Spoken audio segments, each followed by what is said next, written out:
All right, so if you guys were here if you saw the last video or if you were here for last stream, we did a video with Duke Dennis, and he was doing an interview with 360 with Speedy. You know what I'm saying? So today we got Why Creatives Struggle to Create Content That Performs by The Future. Shout out The Future, Christo. Without further ado. After growing our YouTube channel to almost No, I want that higher. 3 million followers, here's what I told my content team recently. If you're using social media as a score, I'm sorry. after growing our YouTube channel to almost 3 million followers, here's what I told my content team recently. If you're using social media as a scorecard, you're playing the wrong game. Let that settle in for a second.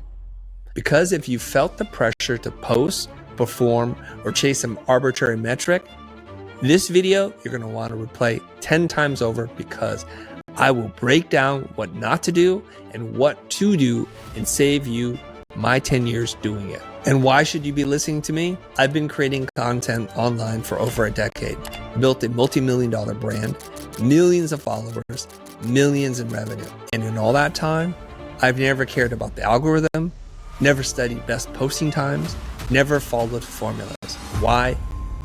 I create because it feels right. So real quick, what he says, the algorithm, best posting times, all that stuff, I'm definitely a sucker for that. Like I have gotten sucked into that. And it's tough. It really is, because you kind of get fed into, like, you gotta keep producing, and it's gotta, like, you gotta optimize it, and we get sucked into numbers and optimizing and how can I do better? How can I do better? And then you start to do so much of it, and then you get this analysis paralysis where you're kind of just you're scared to do anything, or like your mind, like you start over preparing. You know what I mean?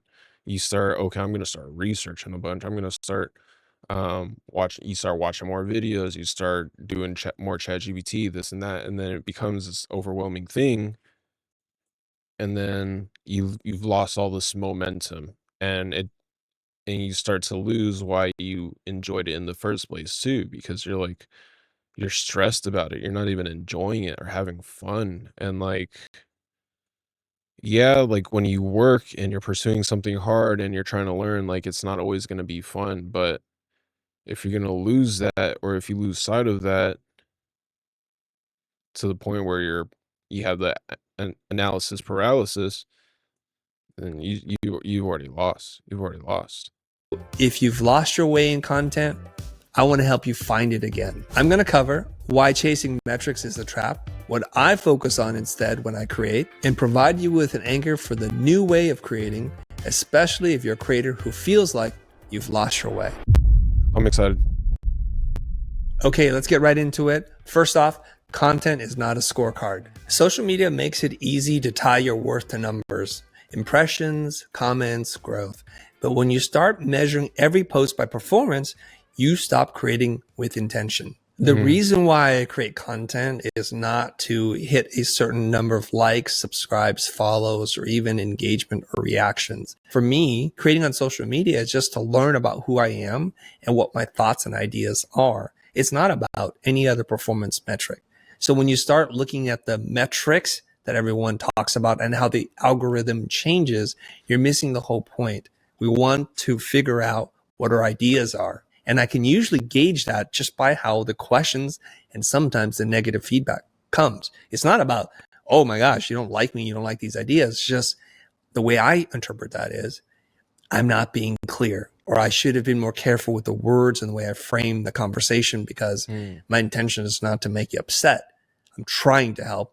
And clearly in this instance for that person, it wasn't helpful. So this allows me to process the feedback, as negative as it might be, to be able to better myself and to be able to better articulate something, because the whole point of communication is to make sure transmission and receiver are in alignment. If you obsess, and I know that's a really strong word because I know most people would not describe themselves as being obsessed.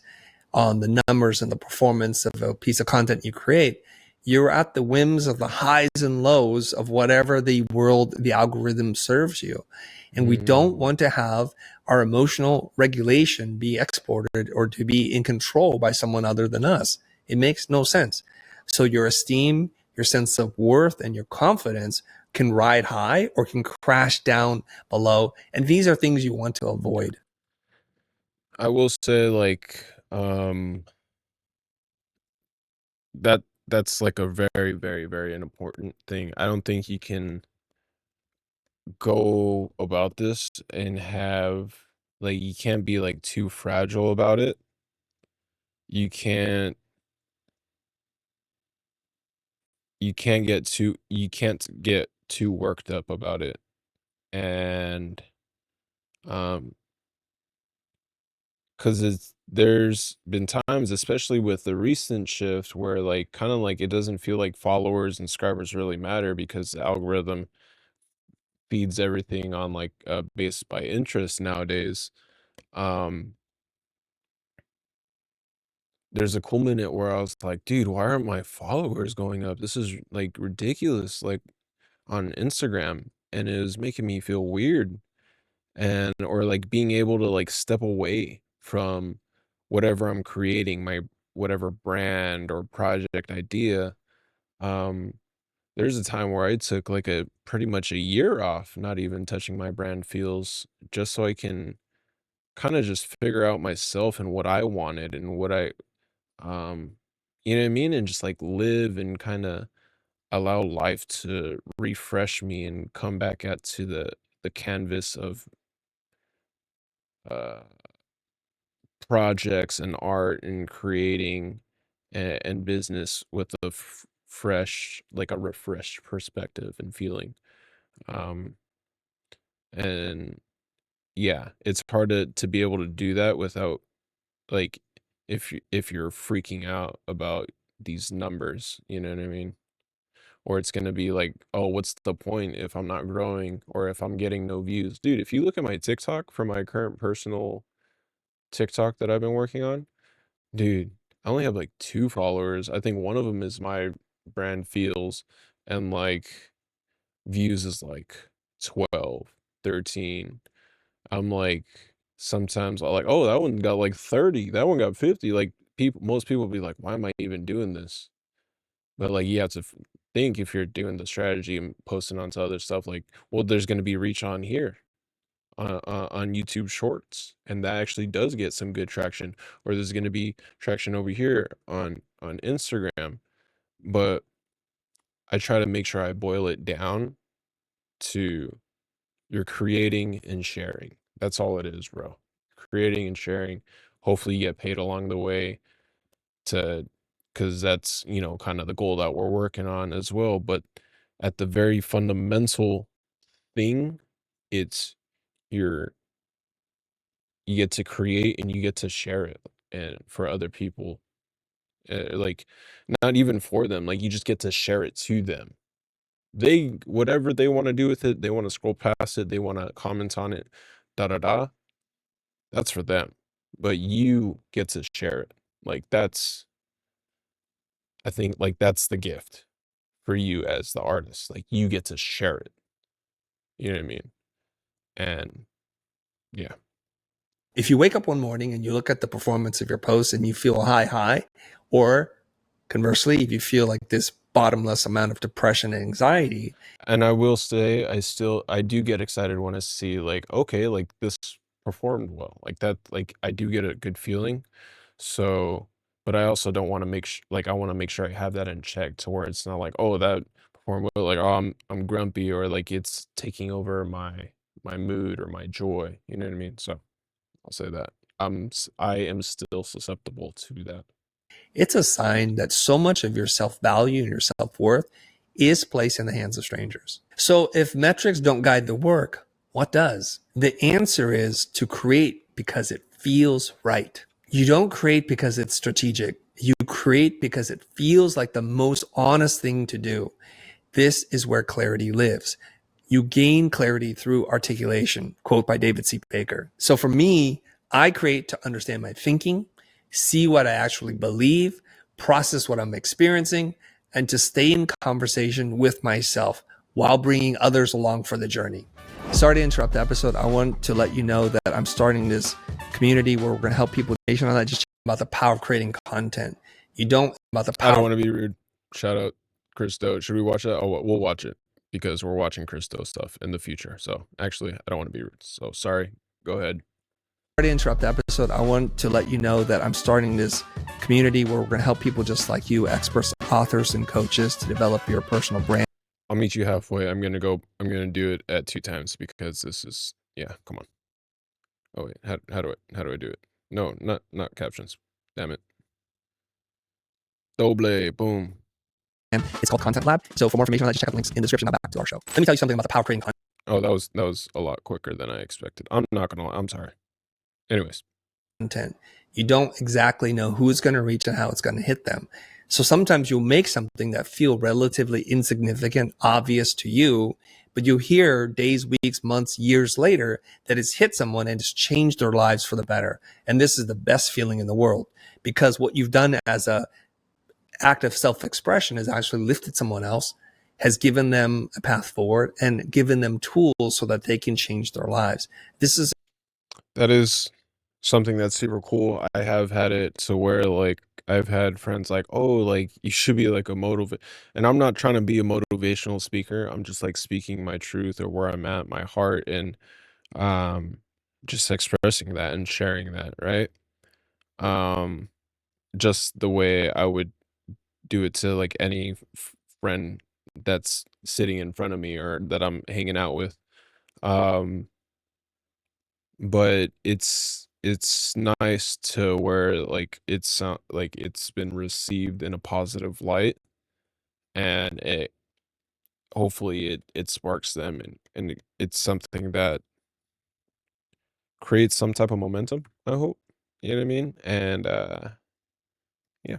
incredible. And you can't quite accurately predict what you say is going to hit. So the best thing you can do is just keep expressing yourself. So having said that, how do you know when something you create is true and authentic to yourself? This is a very difficult question to answer because only you know the truth. And it starts with your intention. Why did you write this post? So for example, if you're feeling low and you need to pick me up, you might write something to get the attention and praise of other people. You might talk about something charitable that you've done or how you took the high road. And you know in your heart, you wrote it for that reason. This is when possibly you may be out of alignment because you wrote with an agenda other than to express yourself. Now, there's a solution for this. If you have the clarity and self-awareness, what I would do is say, hey, y'all, I'm feeling really down right now, and I'm asking for your help because I'm a little lost in the sea right now. And I would love it if we could have a conversation so that I just feel like I'm not alone in this pursuit. That would be a much more genuine and honest reflection of where you're at in your emotional state versus talking about something that you know is going to hype you up. Now, people do this all the time, and you can see right through it most of the times, which is when they'll say, okay, here it is. And this is very true. And I'm guilty of this too. So let's just be real with this. Okay. Yeah. Let's just say Let's be real. You're trying to launch a course. You want to get people to attend an event that you're doing or to vote you up. But instead of just coming out and asking for it and being super transparent about it, you don't feel good about that. So what you do is you try and write a post about an idea that just conveniently ends with the ask that you're about to have. What happens is when people read the first part, when people watch the first part, they'll get this feeling like, yeah, I want to support you. This is amazing. Or you see me. I feel so understood right now. I feel so seen. Yeah. And then you ask for something like, oh, yeah, I see why you said all those things. It's because you want me to do something. Yeah. And then it starts to have that scent of being disingenuous. And this is what you want to try to avoid. For example, if you say, you're really attractive, you're really smart. By the way, can you drive me to the airport? You see what happens 1 there? second. You negate All right, back to the video. Sorry about that. everything that you said before because the ask is really clear. There's a simple solution for this. Load the ask up front and then give the compliment or tell the story. So if you said, you know what, I hate to do this, but can you drive me to the airport? And by the way, I know I haven't said this enough, but you're really attractive and really intelligent. So this way they kind of know already what the ask is, and then you can hit them with the compliment if that's the case. The order does matter. Sequence does matter. If you've enjoyed this video, Yeah, you definitely don't wanna, like people can smell it, you know what I mean? They're like, "Oh, this is why you're being nice," or like, "This is" like, when you have an ulterior motive or an ulterior intention, right away, my thought was, I wonder if people feel that way when I write, like, out in my like, say, my caption on Instagram or something, and I'm like, "Oh, also, like, follow or s or check out my site, da, da, da." Um, I mean, I guess it's, like, it's okay. You just gotta be tactful in how you do it, you know what I mean? let me know what you found to be valuable in the comments, and I'll do more of the content just like this. Which brings me to my next point. You don't need a call to action every time you post. Not Dude, that's funny. Literally just said that right now, didn't I? everything you publish has to teach, convert, or call someone to action. You can post without a takeaway. Yeah, I know. You can write without packaging the insight. And what I mean is, sometimes I create to be transparent. Sometimes I create to share something funny. Sometimes I create because I need to get it out of my system. You Yeah. don't need to optimize everything for utility. We don't expect every conversation with a friend to end with advice. So why do we treat content that way? Not everything you create has to have a big takeaway or lesson. It's too much pressure for you to do so. It's more important that in between those stories with a lesson, that you can just share openly without a catchphrase or a CTA. And Yeah. that allows people to know there's a real human out there Yeah. that I relate to. And that's more important than takeaways and lessons.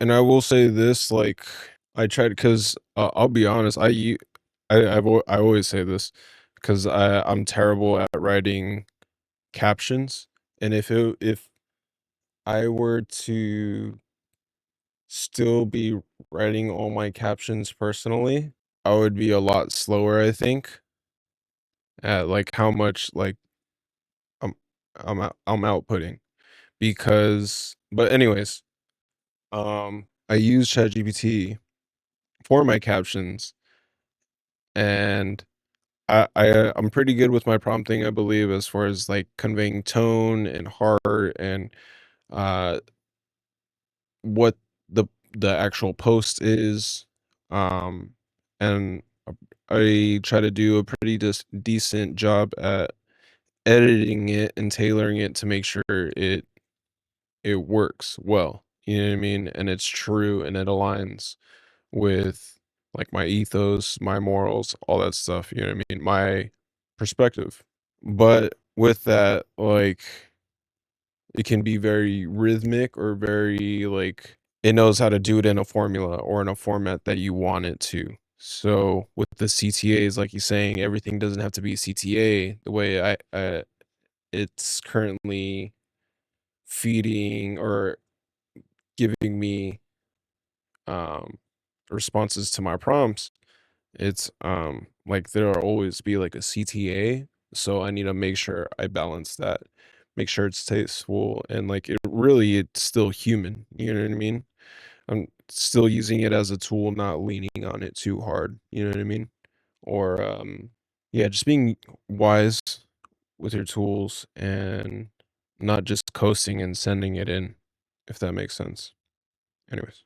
Every single time you post. On a personal brand note, I just want to emphasize something that a lot of people miss, which is sometimes in your zeal to create content that always teaches, you create an air of craftsmanship, of control that keeps you and your audience from really connecting. People just sometimes want to see you unfiltered and unplugged, and those in-between takes are what allows them to see that side of you. Okay, Mm. Chris, so if we're not creating to teach or perform or jam somebody down our funnel, what are we actually doing? Well, you may have already missed it, but I've already said it.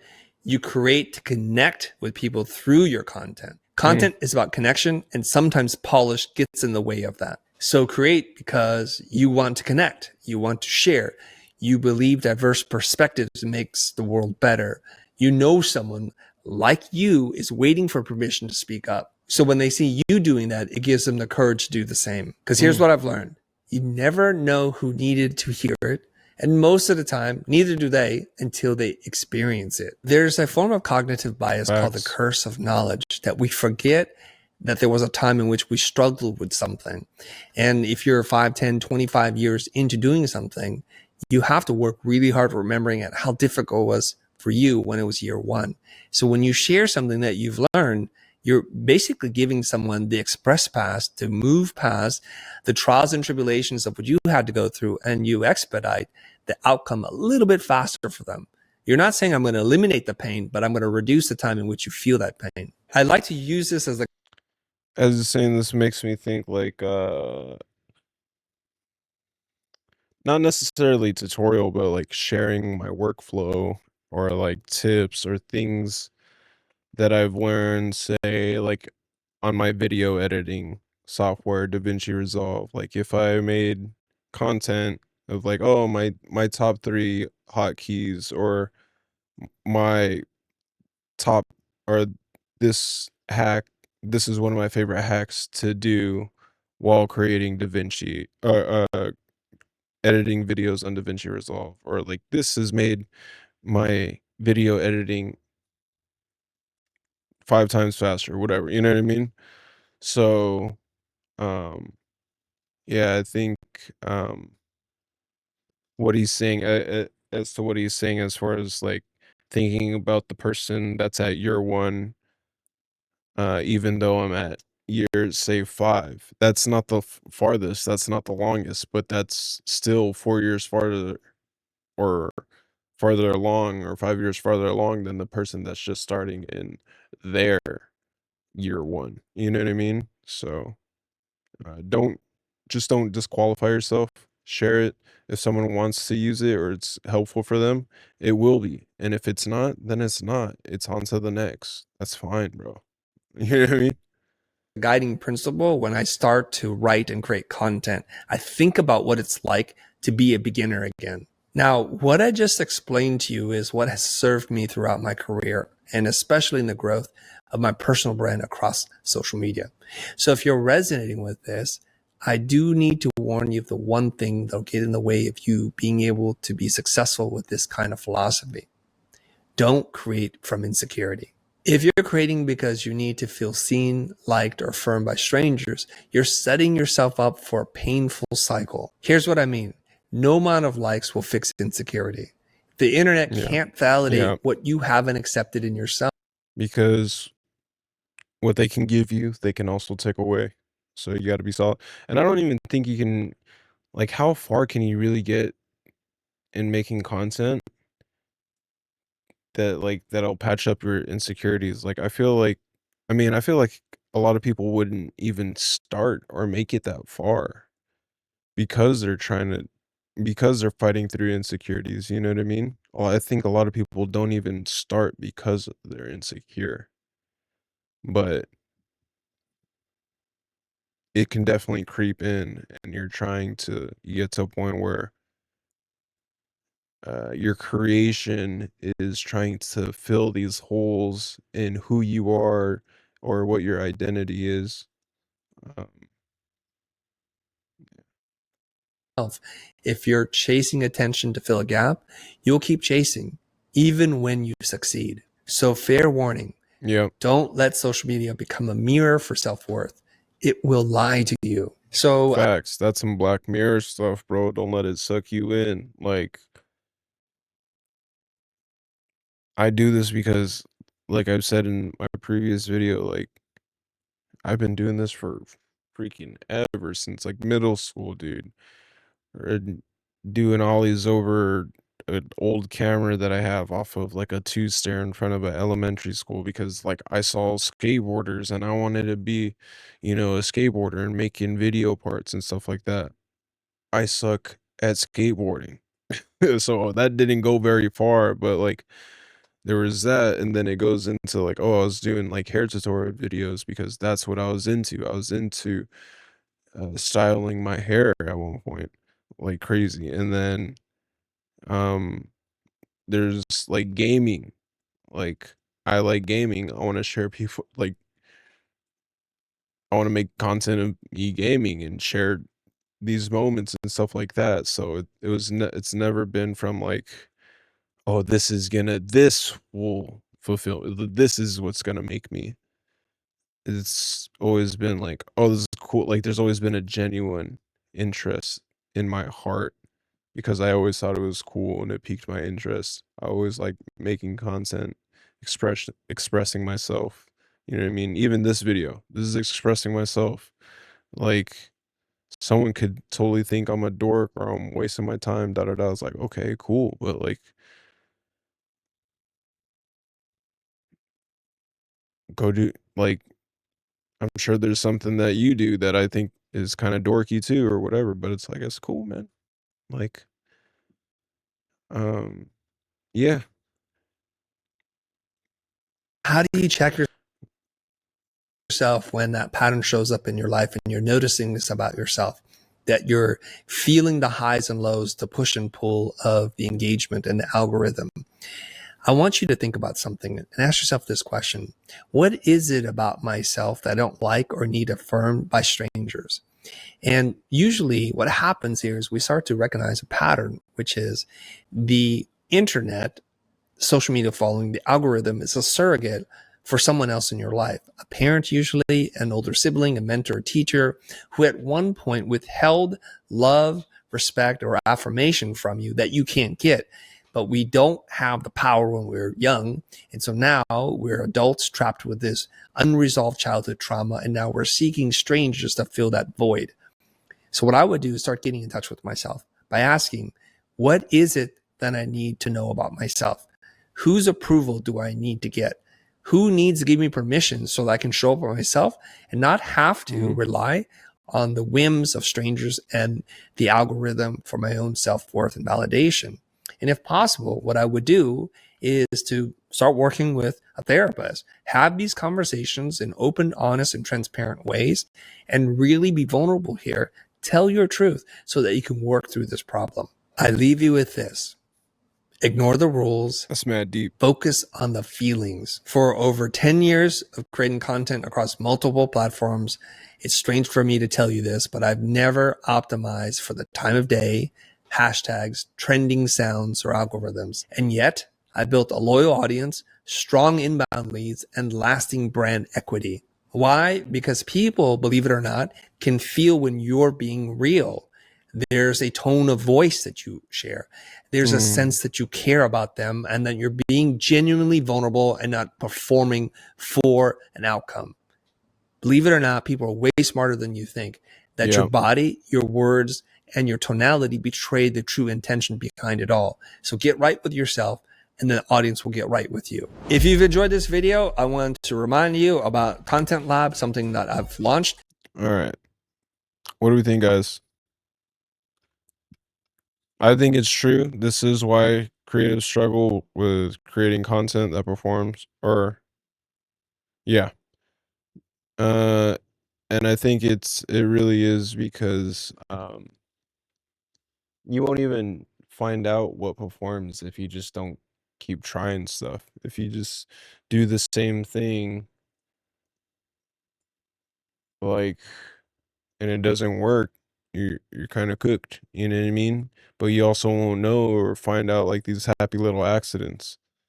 Like for when I was doing or like for Feels, when I do these online marketplace, like online shopping videos, work on Facebook Marketplace, I just thought it was an idea. And then I go and I look at it and it's outperforming all my other content that I was working on at the time. And still kind of does to this day now that I've been picking it back up and doing it again. But like I wouldn't have ever known that until I had tried that, you know what I mean? And just allowed myself to try something. You know what I mean? I didn't know that this was gonna work. I didn't see anyone else doing this. I just he's like, you know what, let me try this. And it works.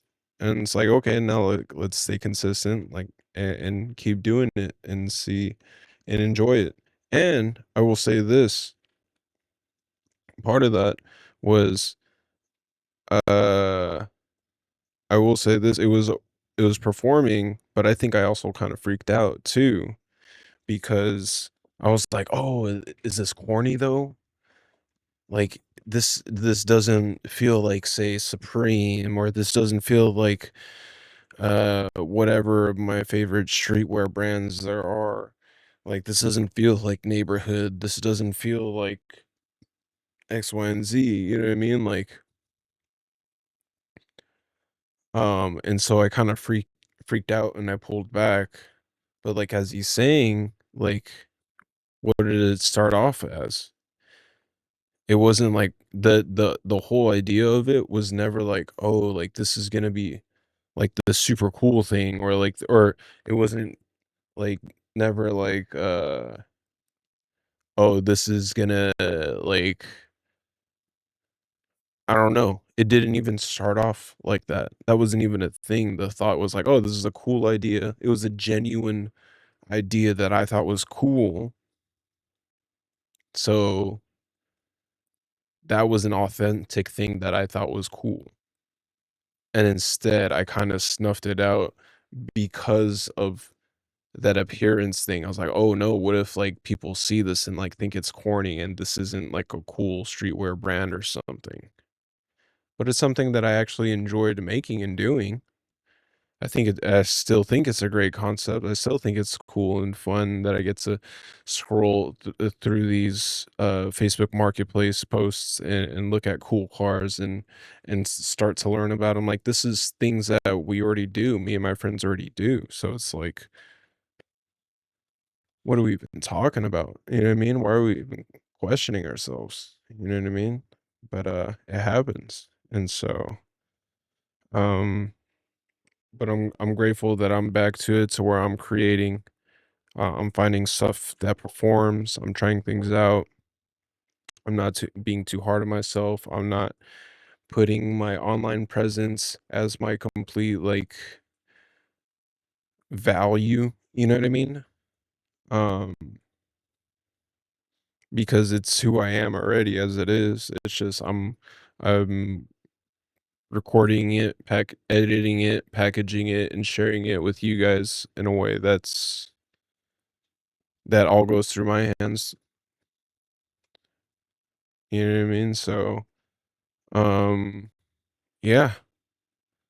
Let me know what you guys think about that video. Shout out to Christo and the Future. Um, all right, guys. Comment, like, subscribe, all that good stuff. Let me know. Send me a video. Show me a video that I should react to next, or on to the next one. You know what I mean? All right, guys. Love you. Peace. Catch you on the next one.